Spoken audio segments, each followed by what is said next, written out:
Donald Trump's going to win. He's going to win. I know that that's true. Why is Donald Trump going to win? The people he's about to defeat have no idea. And they're panicked. They have no idea why people like Donald Trump. And their first theory was, well, Donald Trump is evil, so half the country's evil also. And that's one of the reasons they spent the last 4 years trying to destroy the country, because they're mad at its voters for liking Donald Trump. How much easier would it have been just to pause for 20 minutes and ask yourself honestly in some silent place, why do people like Donald Trump? And if they had been honest enough to ask themselves that question, they would have come up with the two main reasons, and here's what they are. The first reason that people like Donald Trump is because he likes them. That's why. And it's real. Affection is something you can't fake. I don't care how many times Kamala Harris would tell me she loves me, I don't believe her. I saw her kiss her husband with a mask on. A mask on. That's her version of love. It's fake. It's not real. They spent 10 years telling you Trump is a hater. Do you feel that on him? No, you don't. Because it's not there. I've spent a lot of time with Trump. And there's not one moment I've ever been with him off camera where he's spending his time grousing about people he hates. Ever. He's talking about the people and the country he loves in his private time. Trust me. And people know, in a country that has been taken over by a leadership class that actually despises them and their values and their history and their culture and their customs, really hates them to the point that it's trying to replace them, they know someone who actually has affection for them, and that's Donald Trump. And it's requited. It's requited. They know. When he goes to McDonald's and serves fries, like, he's not faking that at all. That's why that worked. Democratic media consultants are like, how is that working? Because it's real. That's why.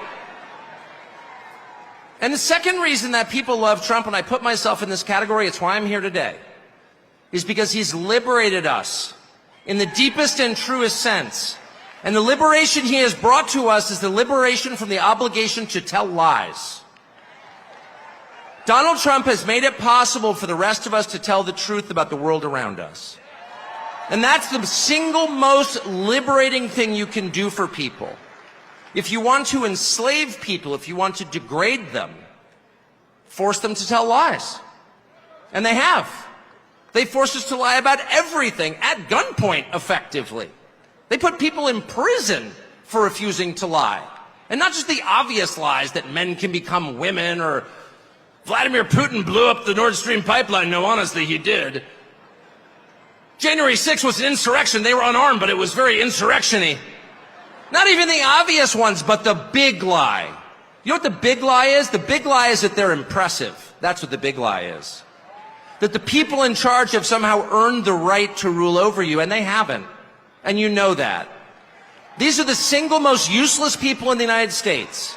They have no skills whatsoever.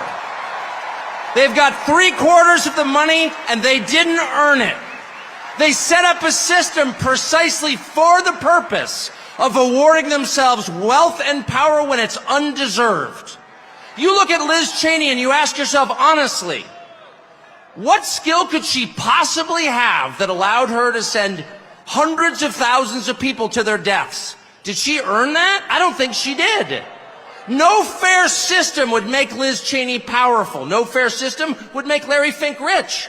No fair system would elevate someone like Kamala Harris to a presidential nomination. She's never been accused of doing anything useful. She has precisely no achievements. She's a nominee without getting a single vote.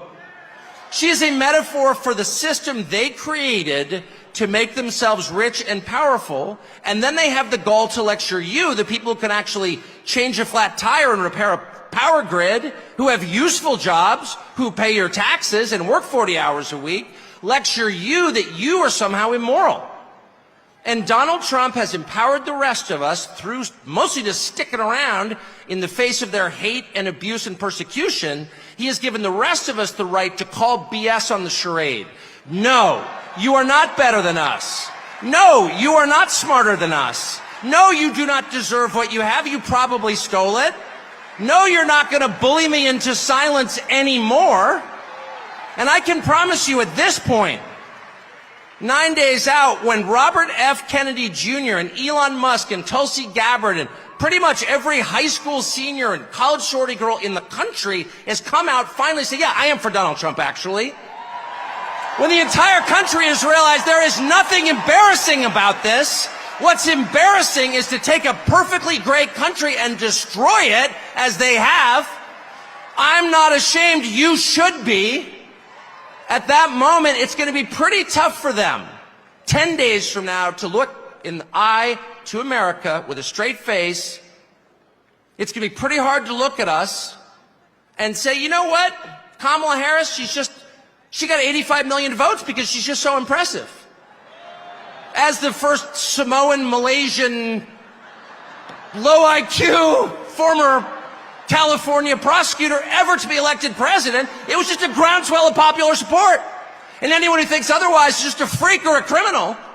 At this stage of the game, after 9 years of listening to their lies and finding every single one of them totally false, no, it's not safe and effective, and no, she's not impressive, it's very hard for me to believe the rest of us are going to say, you know what, Joe Scarborough, you're right.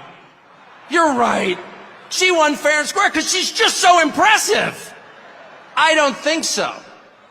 And to me, that is liberation. It's the freedom to say what's obviously true as a free man and not a slave. And I just want to say thank you, Donald Trump, for that.